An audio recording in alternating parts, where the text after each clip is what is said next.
Al Cierre con Andrés Mompotes. Saludos cordiales, hoy es 15 de abril de 2019, estamos listos aquí en la sala de noticias del tiempo, vamos a grabar Al Cierre, el podcast con el que vamos a analizar las causas y las consecuencias de los temas más importantes de este día con el cual se inicia la Semana Santa. Y los temas que trataremos hoy son: ¿qué tesoros aún están en riesgo luego del incendio de Notre Dame? ¿En qué terminará el caso de la polémica por el comparendo a una pareja gay en un centro comercial de Bogotá? También hablaremos de cómo va la inversión extranjera en Colombia y de la sorpresiva salida del Pecoso Castro del América de Cali. Soy Andrés Mompotes, subdirector de Información del Tiempo. Comenzamos. Lo más leído en eltiempo.com. Y para lo más leído nos vamos a París, donde hoy vimos tristes imágenes que tienen que ver con la Catedral de Notre Dame, porque hoy vimos ese incendio en videos y en imágenes compartidas a través de las redes sociales, en las cuales este símbolo de la cultura francesa, pero también lo que se considera como un símbolo de la cultura católica en el mundo, sufrió daños que aún no conocemos con certeza cuáles fueron. Estamos en este momento con Eduard Soto, editor internacional del Tiempo. Eduard, primero cuéntenos, ¿qué fue lo que pasó y qué se sabe con esta tragedia? ¿Qué tal, Andrés y amigos navegantes del tiempo.com? Lo primero que hay que decir es que las autoridades ya abrieron una investigación para esclarecer las causas que provocaron esta conflagración que prácticamente acabó con 3/4 partes del techo de la Catedral de Notre Dame, una de las joyas arquitectónicas del gótico y que fue construida más o menos en el siglo XII, o sea, fue construida en el siglo XII, se demoró más o menos 200 años en su construcción. Eduardo, ¿es cierto que este es el sitio más visitado en lo que se refiere a una catedral en el mundo? Sí, es el, digámoslo así, por encima incluso de la de San Pedro. Es el lugar, entre comillas, turístico, dado su carácter religioso, más visitado de toda Europa, pues la visitan alrededor de 13 millones de personas al año. Eso dicen las estadísticas, y es muy probable porque pues París sigue siendo por encima de Roma la ciudad más visitada en el mundo por los turistas de todo el mundo. Entonces, ¿y entonces qué pasó? Estábamos en este momento viendo previamente aquí en la sala de redacción hace unos días las imágenes de la reconstrucción de las obras de remodelación o de reparación que había en la catedral. Sí, a principios de abril se habían emprendido las labores de remodelación del techo y también de la famosa aguja, esa torre muy alta que medía más de 90 metros, prácticamente de madera. Hermosa. Muy, muy bella, era uno de los elementos más distintivos de la estructura de Notre Dame, que debido al fuego terminó descomponiéndose y cayéndose al piso, básicamente. Pues entonces esta estructura estaban arreglándola, habían ya retirado unas estatuas en cobre que corresponden a los 12 apóstoles y a los 4 evangelistas que rodeaban precisamente esta aguja y estaban haciendo esos trabajos, y se sospecha, Andrés, que muy probablemente esa haya sido la causa de este incendio, que en una de esas labores de soldadura muy probablemente el calor o el fuego hayan tocado alguna de las partes de madera, que es una madera muy vieja, esto fue reconstruido en el siglo XIX, y probablemente esto causó una chispa que terminó encendiendo prácticamente todo el techo de esta importante construcción. Lamentable. Hablemos de la importancia de que el mundo esté pendiente hoy de lo que pasó en la catedral. ¿Por qué todos los ojos están puestos ahí? Pues además de ser probablemente uno de los emblemas de París junto con la Torre Eiffel, la Catedral de Notre Dame es, digámoslo así, o ha sido el escenario de múltiples obras literarias, de múltiples obras de televisión, de cine. El imaginario colectivo de París hace que la mente de las personas se fije en esta catedral gótica con sus 2 torres y con toda esa historia que tiene detrás. La obra de Víctor Hugo es emblemática alrededor de la catedral. Sí, completamente. La historia de Quasimodo el Jorobado y de la gitana Esmeralda, que fue llevada también al cine por Disney, por ejemplo, y que la hizo famosa, la obra de Víctor Hugo, la coronación de Napoleón, por ejemplo, como como emperador, la beatificación de Juana de Arco en 1904, es decir, mucha historia. La historia de Francia está contenida en esa iglesia, prácticamente. Y además de eso, Andrés, por ser tan turística, pues todo el mundo de alguna manera tiene una foto frente a esas dos. Todos los que han visitado París, los que han visitado Francia tienen una foto frente a esa catedral. Ahora que habla de la historia, hablemos de las consecuencias. Y usted al principio mencionaba, se salvaron unas estatuas porque se retiraron para la remodelación. ¿Pero qué se sabe de lo que había dentro? No se sabe mucho todavía, Andrés. Están esperando que se acaben las labores de extinción del fuego para determinar exactamente hasta dónde llegaron los daños. Se sabe que pues prácticamente el techo quedó destruido, la aguja quedó completamente destruida, y en esta aguja había cosas, obras de arte y reliquias religiosas muy importantes. Por ejemplo, se dice que ahí en la aguja estaban las reliquias de Saint-Denis y Santa Genoveva, que son los dos patrones de París, y también se dice que estaba como una reliquia de la corona de espinas de Cristo. Uno de los responsables religiosos del templo dijo que la corona de espinas se había salvado, pero no habló o no ahondó en lo que habría sucedido con las reliquias de Saint-Denis y Santa Genoveva, por ejemplo. Fuera de eso hay cualquier cantidad de obras de arte, se habla de miles de obras de arte. Hay una piedad que no es obviamente la piedad de Miguel Ángel, sí, pero es una piedad muy representativa. Es una piedad bellísima también, que es una obra de un escultor francés del siglo XIX. También hay 3 órganos. Algunos, el mayor de todos es un órgano que tiene 5 teclados y 8.000 tubos. Impresionante. No se sabe qué sucedió exactamente con este órgano. También está toda la estructura de vidrios, las vidrieras, los vitrales. Hay 3 principales rosetones, es decir, que son redondos, que son verdaderas obras de arte. Algunos fueron reconstruidos en el siglo XIX, otros prácticamente vienen desde la etapa original de la construcción del templo.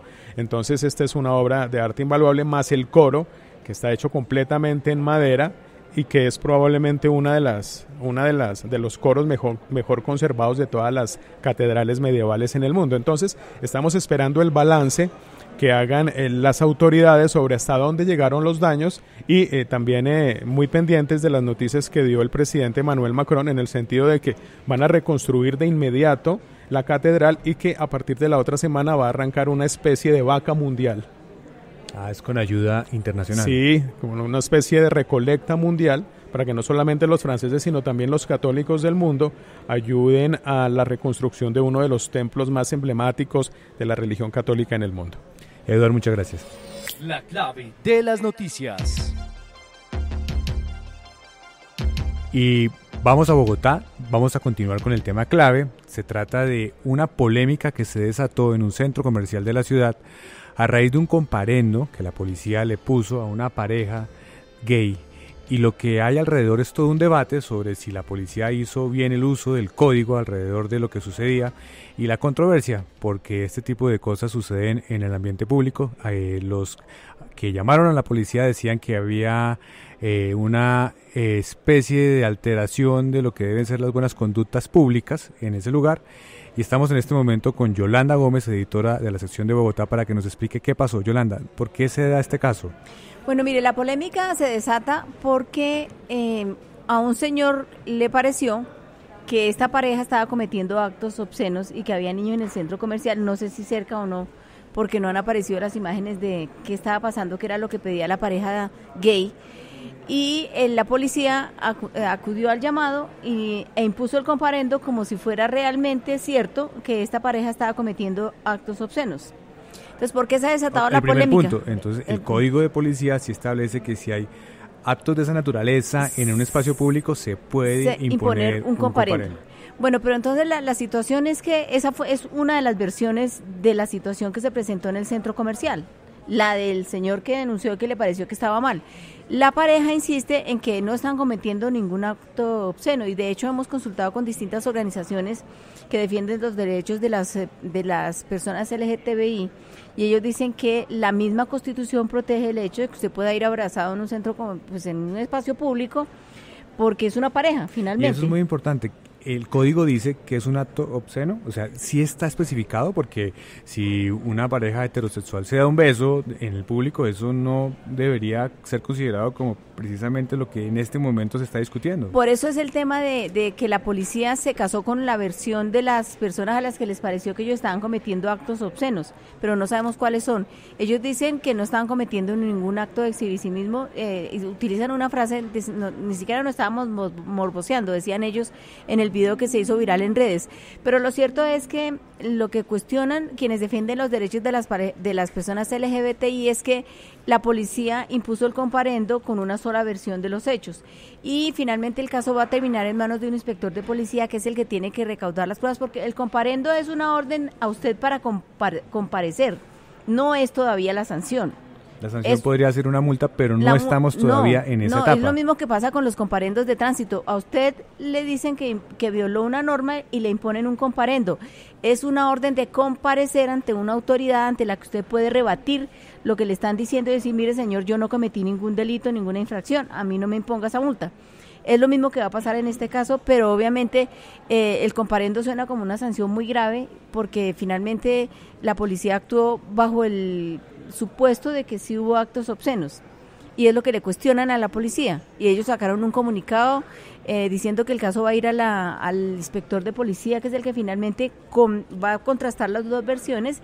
Si consigue las evidencias, las va a contrastar también y va a determinar si finalmente les impone o no les impone la multa, pero en este momento ellos no tienen ninguna multa, porque el comparendo no es todavía una multa, es el comienzo de un proceso. Perfecto, lo que quiere decir que estaremos muy pendientes de qué sigue en este caso, para ver si lo que hay de promedio es una falta de tolerancia o evidentemente una violación a las normas del Código Ciudadano. Sí, y lo que pasa es que también es difícil achacar una falta de tolerancia en sentido extremo, porque pues, las personas tienen unas percepciones de la vida totalmente diferentes, y el señor evidentemente pudo haber sentido que eso fue así, por su formación, por su historia de vida. Es que no conocemos la historia de vida del señor, que pertenecía a una familia que cuestionó esa situación, y hasta qué punto le resultó intolerable que esta pareja estuviera eventualmente abrazándose. Eso se podría entender. Es complicado, es un tema muy difícil de manejar. Lo que no se podría definir es con claridad si eso debe dar para un comparendo. Exacto, pero digamos que aclarado el hecho de que el comparendo todavía no es una sanción,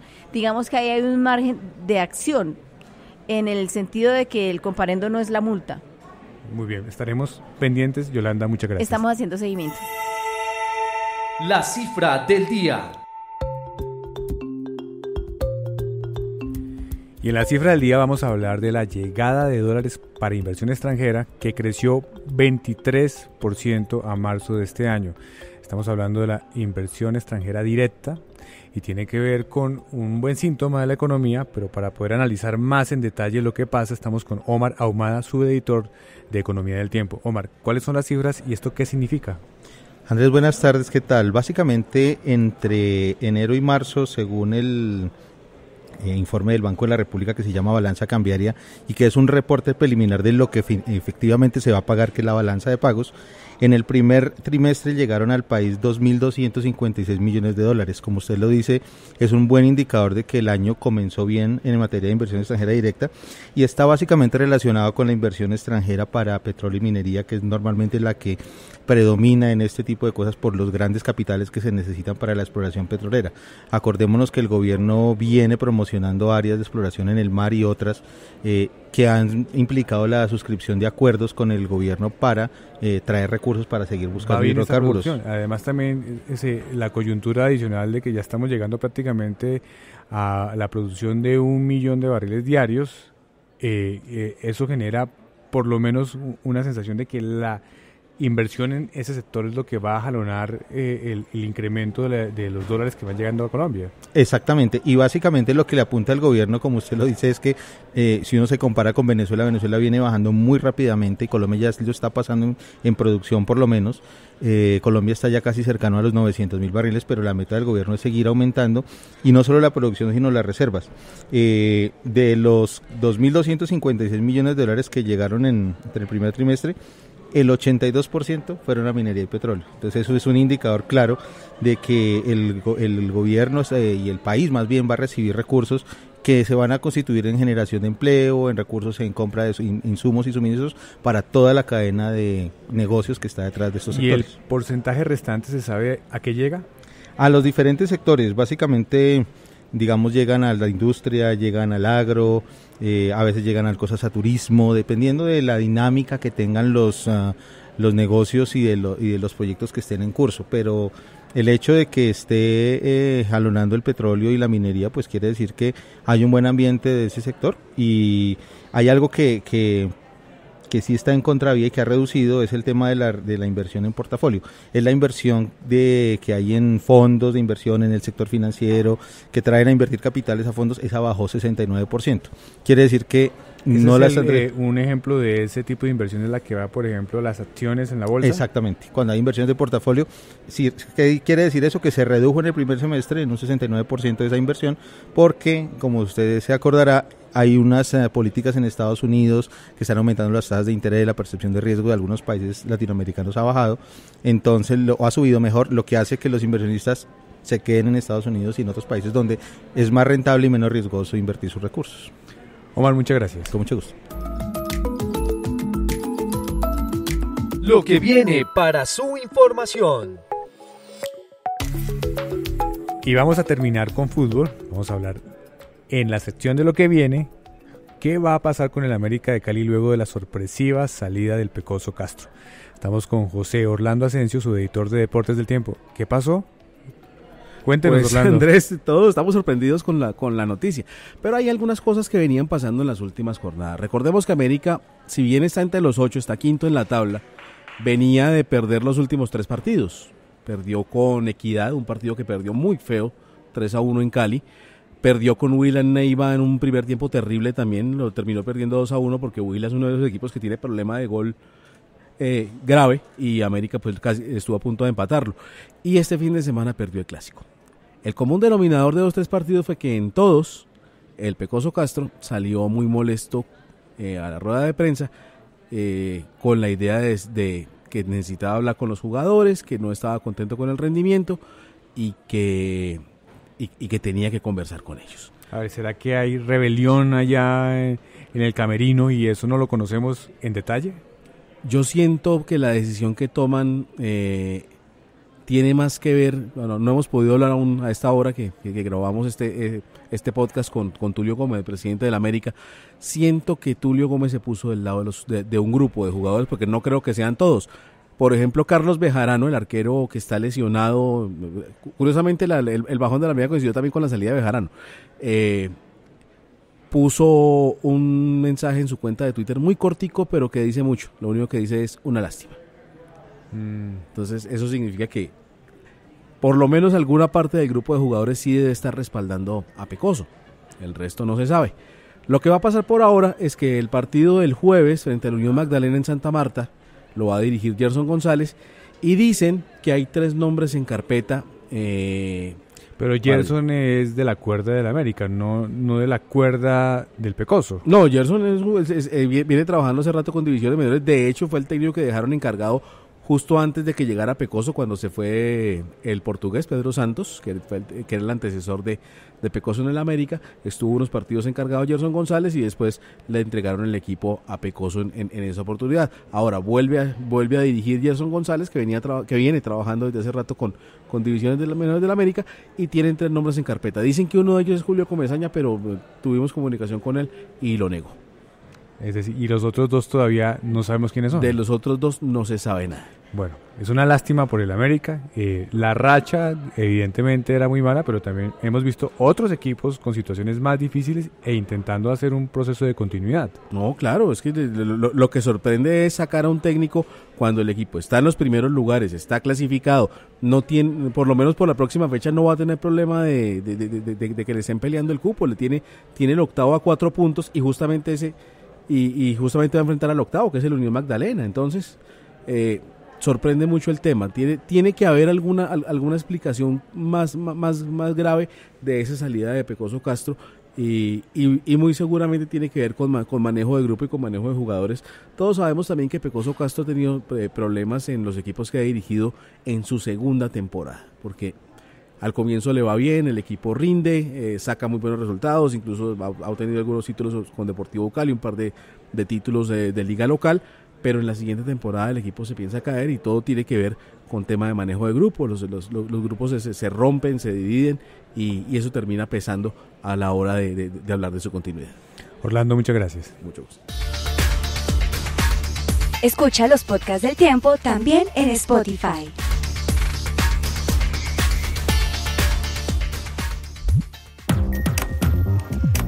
Llegamos al final de este episodio de Al Cierre. Los invitamos a que nos acompañen nuevamente aquí mañana al finalizar la tarde en eltiempo.com. Feliz descanso.